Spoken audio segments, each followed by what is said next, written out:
Hi guys, நான் welcome to Rapidia. So இன்னைக்கு வந்து பாத்தீங்கன்னா நம்ம class 9 CBSE ல science chapter tissues ல explanation part 2 தான் பார்க்க போறோம். So வாங்க friends வீடியோக்குள்ள போலாம்.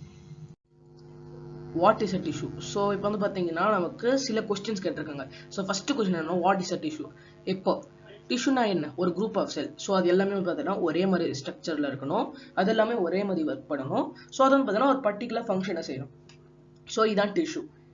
இப்போ வந்து பாத்தீங்கன்னா a group of cells, so ஒரு group of cells that are similar in structure, so similar இருக்கணும், or work together to achieve a particular function forms a tissue. So வந்து பாத்தீங்கன்னா ஒண்ணா வேலை செஞ்சு ஒரு பர்டிகுலரான ஃபங்க்ஷன் அச்சீவ் பண்றதுனா ஒரு டிஷ்யூ. ஸோ டிஷ்யூவோட யூட்டிலிட்டி என்ன, அது வந்து மல்டிசெல்லா இருக்குன்னு அதோட யூட்டிலிட்டி என்னன்னா, இது வந்து ஒரு ஸ்ட்ரக்சரல் மெக்கானிக்கல் ஸ்ட்ரென்த் வந்து பாத்தீங்கன்னா கொடுக்குது.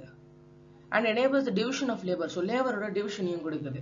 In complex organisms, so complexான organismsல நிறைய tissues வந்து ஒண்ணா சேர்ந்து ஒர்க் பண்றப்போ ஒரு organ form ஆகுது. So அது வந்து பாத்தீங்கன்னா ஒரு organ system, அந்த organ system ஒரு organism. So நீங்க வந்து பாத்தீங்கன்னா பேசிக்ல இருந்து எடுத்து போனீங்கன்னா first cell, அப்புறம் வந்து பாத்தீங்கன்னா அந்த group of cell வந்து tissue, அந்த tissues எல்லாமே சேர்ந்து வந்து பாத்தீங்கன்னா ஒரு organ வந்து பாத்தீங்கன்னா கிரியேட் பண்ணும்.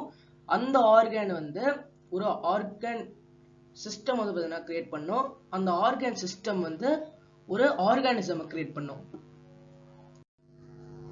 இப்போ வந்து பாத்தீங்கன்னா இந்த மெரிஸ்டமேட்டிக், அதாவது மெரிஸ்டமேட்டிக் செல்ஸ்லாம் நம்ம முன்னாடி டிஷ்யூஸ்னா முன்னாடி பார்த்துருப்போம். அதாவது திரும்ப திரும்ப வளர்ற செல்ஸ். இப்போ நம்மளோட ஹேரா இருக்கட்டும், நெயில்ஸா இருக்கட்டும், ஸோ அதெல்லாம் மெரிஸ்டமேட்டிக் செல்ஸ் தான், டிஷ்யூஸ் தான். இப்போ இந்த இடத்துல வந்து பிளான்ட்ல வந்து நமக்கு காமிச்சிருக்காங்க. ஸோ இந்த apical meristem, intercalary meristem, lateral meristem. So இது என்னென்னு பார்க்கலாம். இப்போ வந்து பார்த்தீங்கன்னா பிளான்ட்ல வந்து சில இடத்துல தான் வந்து க்ரோத் வந்து மறுபடியும் நடக்கும். ஸோ அந்த சர்டன் ஸ்பெசிஃபிக்கான ரீஜியன்ஸ் வந்து பார்த்தீங்கன்னா நம்ம வந்து மெரிஸ்டமேட்டிக் டிஷ்யூ இருக்குன்னு சொல்லலாம். ஸோ ஏன்னா வந்து பார்த்தீங்கன்னா சில இடத்துல மட்டும்தான் இந்த மெரிஸ்டமேட்டிக் டிஷ்யூ இருக்கும். இப்போ depending on the region where the present, meristematic tissues are classified as apical, lateral and intercalary. இப்போ இந்த மெரிஸ்டமேட்டிக் டிஷ்யூஸ் வந்து பிளான்ட்ஸ்ல எல்லா இடத்துலயும் இருக்காது. ஸோ அது இருக்கிற சில இடத்துல வந்து பார்த்தீங்கன்னா ஆப்பிக்கல், லேட்ரல், இன்டர்கேலரின்னு சொல்றாங்க. ஸோ அதான் வந்து பார்த்தீங்கன்னா இந்த மூணு இடத்த பிரிக்கிறாங்க. New cells produced by meristem are initially like those of meristem itself. So புதுசா வந்து பார்த்தீங்கன்னா இந்த மெரிஸ்டம், அதாவது இந்த மெரிஸ்டமேட்டிக் டிஷ்யூனா மறுபடியும் வந்து பார்த்தீங்கன்னா கிரியேட் பண்றது தானே. ஸோ அந்த மெரிஸ்டம் வந்து பார்த்தீங்கன்னா ஃபர்ஸ்ட் வந்து அதை கிரியேட் ப்ரொடியூஸ் பண்றப்போ அதே மாதிரி தான் இருக்கும்.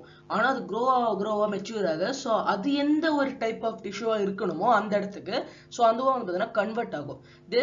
their characteristics slowly change and they become differentiated as components of other tissues.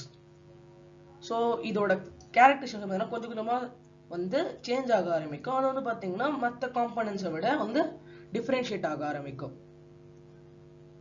நீங்க வந்து இந்த டிஷ்யூவோட ஸ்ட்ரக்சரை பார்க்கலாம். இப்போ இந்த இடத்துல வந்து பாத்தீங்கன்னா கோடைக்கல்ல இருக்கு. இதான் வந்து பாத்தீங்கன்னா இருக்கிறதுலே பெரிய அவுட்டர் லேயர் எபிடர்மிஸ். எபிடர்மிஸ் ரெண்டுத்துக்கும் வந்து ரெண்டு இடத்துல இருக்குது. கோலென்சைமா, ஸோ இது வந்து பாத்தீங்கன்னா அதுல இருக்கிறது அதுக்குள்ள இருக்கிற லேயர்.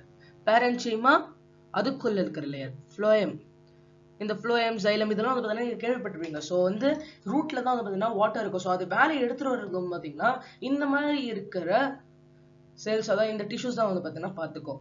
வாஸ்குலர் பண்டல், அப்புறம் வாஸ்குலர் பண்டல். ஸோ இது எல்லாமே வந்து பார்த்தீங்கன்னா என்னென்னங்கிறத இந்த வீடியோல வந்து டீட்டெயில்டா பார்க்கலாம். ஆப்பிக்கல் meristem is present at the growing tip of stems and root and increases the length of the stem and the root. இந்த ஆப்பிக்கல் மெரிஸ்டம் ஸ்டெம்மோட டிப்லையும் ரூட்லயும் தான் இருக்கும். இது மூலியமா வந்து இந்த ஸ்டெம்மையும் ரூட்டையும் வந்து இது வளர செய்யுது. The girth of the stem or root increases due to the lateral meristem. So இந்த lateral meristem வந்து என்ன பண்ணுதுன்னா இந்த ஸ்டெம்மோட ரூட்டோட girth வந்து பார்த்தீங்கன்னா இன்க்ரீஸ் பண்ணுது. Intercalary meristem is seen in some plant is located near the node. இந்த intercalary meristem வந்து பிளான்ட்ஸோட நோடுக்கு பக்கத்துல இருக்குது. இந்த மெரிஸ்டமேட்டிக் டிஷ்யூ வந்து பார்த்தீங்கன்னா ரொம்ப ஆக்டிவா இருக்கும். அதுக்குன்னு வந்து பார்த்தீங்கன்னா சைட்டோபிளாசம் ரொம்ப டென்ஸா இருக்கும். அந்த செல்லோஸ் வால்ஸ் இருக்கிறது வந்து ரொம்ப தின்னா இருக்கும். அப்புறம் ஒரு ப்ராமினென்டான நியூக்ளியை இருக்கும். ஆனா அதுக்கு வேக்யூல்ஸ் இருக்காது. ஸோ ஏன் அந்த வேக்யூல்ஸ் இருக்காது? ஸோ நீ வந்து பார்த்தீங்கன்னா இது வந்து நம்ம போன சாப்டர்லயே பார்த்திருப்போம் செல்ஸ்ல. ஸோ வேக்யூல்ஸோட யூஸ் என்ன? Permanent tissue. இப்போ ஒரு மெரிஸ்டமேட்டிக் டிஷ்யூ வந்து பார்த்தீங்கன்னா ஃபார்ம் ஆனதுக்கு அப்புறம் இது வந்து என்ன ஆகும்? They take up a specific role and lose the ability to divide. So இந்த டிஷ்யூஸ்லாம் ஒரு ஸ்பெசிஃபிக்கான ரோல் எடுத்துக்கும், அப்புறம் அந்த டிவைட் ஆகிற எபிலிட்டியை வந்து பார்த்தீங்கன்னா லூஸ் பண்ணிடும். As a result, they form a permanent tissue. This process of taking a permanent shape, size and function is called differentiation. அதாவது இது வந்து ஒரு பெர்மனன்ட்டான ஷேப்பையும் சைஸையும் எடுத்துக்கும். ஸோ ஃபர்ஸ்ட் வந்து என்னவா இருந்தது, இது வந்து ஒரு மெரிஸ்டெமேட்டிக் டிஷ்யூவா இருந்தது. ஸோ அதுக்கப்புறம் அது என்னவா மாறிச்சு, அது வந்து தனக்குன்னு இருக்கிற, அதாவது தனக்குன்னு எந்த இடத்துக்கு வந்து அது எந்த மாதிரி ஒரு டிஷ்யூவா இருக்கணுமோ ஸோ அந்த மாதிரி ஒரு டிஷ்யூவா மாறுது. அப்படி மாறுறப்போ அதுக்குன்னு ஒரு பர்மனன்ட்டான ஷேப், சைஸ், அப்புறம் ஒரு ஃபங்க்ஷன் கிடைக்கும். ஸோ இது மூலிமா அது வந்து டிஃபரன்ஷியேட் ஆகுது. Differentiation lead to development of various type of permanent tissues. இது மூலிமா இந்த டிஃபரன்ஷியேஷன் வந்து various type of tissues, permanent tissues வந்து டெவலப் பண்ணுது. ஸோ இந்த இடத்துல கிட்டத்தட்ட நிறைய டைப் ஆஃப் டிஷ்யூஸ் இருக்கு. இது எல்லாத்துக்கும் ஒரு பெர்மனன்ட்டான ஷேப்பும் வேலையா இருக்கும். ஆனா இந்த இடத்துல எல்லாமே ஒரே டைப் ஆஃப் செல்ல தான் வந்திருக்கும். அதான் மெரிஸ்டெமேட்டிக் டிஷ்யூஸ், அதாவது டிவைட் ஆகக்கூடியது. இது எல்லாமே வந்து பார்த்தீங்கன்னா டிவைட் ஆனதுக்கப்புறம் தனக்குன்னு இருக்கிற ஒரு ஷேப்பை வந்து எடுத்துக்கும், தனக்குன்னு இருக்கிற ஒரு வேலையை வந்து பார்த்துக்கும். அப்படி பார்க்குறப்ப ஃபர்ஸ்ட் இருக்கிறது பேரன்சைமா, செகண்ட் இருக்கிறது கோலென்சைமா, அப்புறம் தேர்ட் இருக்கிறது ஸ்க்ளெரன்சைமா, அப்புறம் தேர்ட் டிரான்ஸ்வர்ஸ் செக்ஷன். இது எல்லாத்துக்கும் வந்து ஒவ்வொரு வேலை இருக்கும். இது எல்லாமே அந்த மெரிஸ்டெமேட்டிக் டிஷ்யூஸ்ல இருந்து கன்வெர்ட் ஆகிறது தான். Simple permanent tissue. A few layers of cell beneath the epidermis are generally simple permanent tissue. Parenchyma is the most common simple permanent tissue. It consists of relatively unspecialized cells with a thin cell wall. They are living cells. They are usually loosely arranged.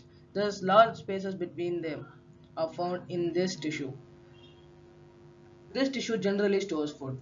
இப்போ இந்த simple permanent டிஷ்யூனா என்ன, இந்த எபிடெர்மிஸ்க்கு கீழே, அதாவது எபிடெர்மிஸ்னாலே வந்து பார்த்தீங்கன்னா மேலே இருக்கிற ஸ்கின்னை தான் வந்து பார்த்தீங்கன்னா மென்ஷன் பண்ணுவாங்க. ஸோ அந்த எபிடெர்மிஸ்க்கு கீழே இருக்கிற ஃபியூ லேயர்ஸை நம்ம சிம்பிள் பெர்மனன்ட் டிஷ்யூஸ்னு சொல்லலாம். பெரன்சைமா ஒரு most common simple permanent tissue, அதான் மோஸ்ட் காமனாக இது இருக்கும். இது வந்து என்ன இதில் வந்து இருக்குன்னா ரிலேட்டிவ்லி அன்ஸ்பெஷலைஸ் செல்ஸ். இது வந்து நிறைய அன்ஸ்பெஷலைஸ் செல்ஸ் இருக்கும், அதாவது இதில் செல் வால்ஸ் வந்து தின்னாக இருக்கும். இதெல்லாம் சில லிவிங் செல்ஸ் தான்.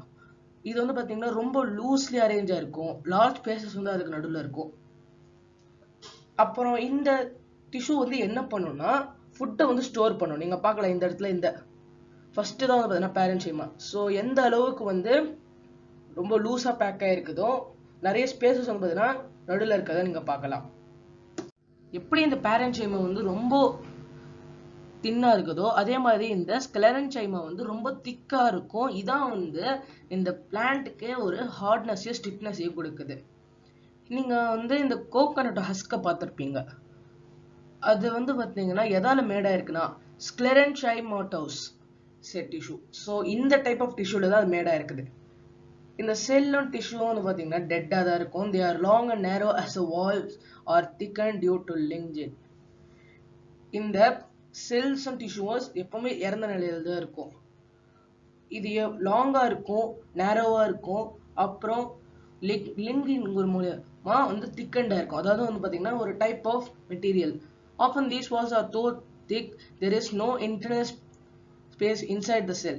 This tissue is present in stems, around vascular bundles, in the veins of leaves, and in the hard covering of seeds and nuts.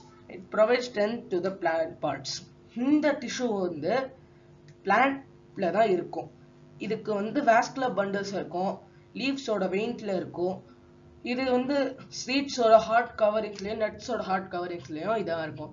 இது பிளான்ட் பார்ட்ஸுக்கு ஸ்ட்ரென்த்தை வந்து பார்த்தீங்கன்னா ப்ரொவைட் பண்ணும். So thank you friends. இதோட கண்டினியூஷன் நம்ம அடுத்த video பார்க்கலாம். இந்த வீடியோ உங்களுக்கு பிடிச்சிருந்ததுனால லைக், ஷேர் அண்ட் கமெண்ட் பண்ணுங்க. மறக்காம நம்ம சேனலுக்கு சப்ஸ்கிரைப் பண்ணுங்க. ஸோ தேங்க்யூ ஃப்ரெண்ட்ஸ், பாய்.